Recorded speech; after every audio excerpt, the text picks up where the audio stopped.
మన చిట్టికి ఏమైంది? హిట్లున్న స్మాల్ హీరోస్తోనే ఎందుకు జతకడుతోంది? విజయ్ యాంటోనీతో నటించిన తమిళ సినిమా రిలీజ్ ఎప్పుడు? భగవంతుడి సంగతేంటి? ఫరియా గురించి ఇలాంటి ఇంట్రెస్టింగ్ క్వశ్చన్స్కి ఆన్సర్స్ తెలుసుకోవాలి అనుకుంటే ఇప్పుడు చూసేయండి. జాతిరత్నాలతో టాలీవుడ్కు ఓ తెలుగు ఫీమేల్ జాతిరత్నం ఫరియా అబ్దుల్లా దొరికింది. చిట్టిగా అందరి హృదయాలను తట్టిన ఈ పొడుగు కాళ్ళ సుందరి ఎక్కడికో వెళ్ళిపోతుంది అనుకున్నారు.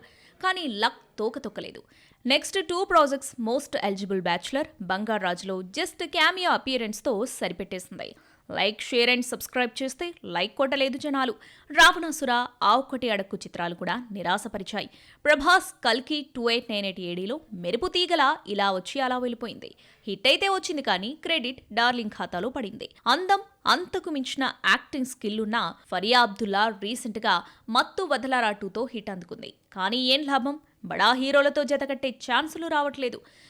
Carter Road, Mount Road, French Quarters, MG Road, HSR, Fountain House, Park Street, Barakamba. We've been here, we've been there, Veka's been just everywhere. పోనీ గతంలో అనౌన్స్ చేసిన మూవీస్ రిలీజ్ అయితే ఫేట్ మారుతుంది అనుకుంటే అవి కూడా చిట్టికి హ్యాండ్ ఇచ్చాయి. విజయ్ యాంటోనీ వల్లీమైల్తో తమిళంలోకి ఎంట్రీ ఇచ్చింది కానీ సినిమా కంప్లీట్ అయి ఏడాది పూర్తయినా ఇంకా రిలీజ్కు నోచుకోలేదు.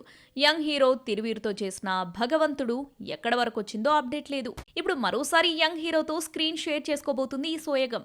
ఓటీటీ హీరోగా ముద్రపడ్డ నరేష్ అగస్త్యతో ఓ మూవీ చేస్తుంది. ఇలా కంటిన్యూగా ఎస్టాబ్లిష్ కాని హీరోలతోనే ప్యాచప్ అవుతుంది అమ్మడు. మెస్మరైజ్ చేసే గ్లామర్ చిట్టి సొంతమైన మన స్టార్ హీరోలు ఆమెను ఎందుకు పట్టించుకోవడం లేదో. హిట్స్ ఉన్న స్టార్లతో జోడీ కట్టలేకపోవడం వెనక ఫరియా తెలుగమ్మాయి కావడమేనా? ఇక చిన్న హీరోలతో సరిపెట్టుకోవాల్సిందేనా?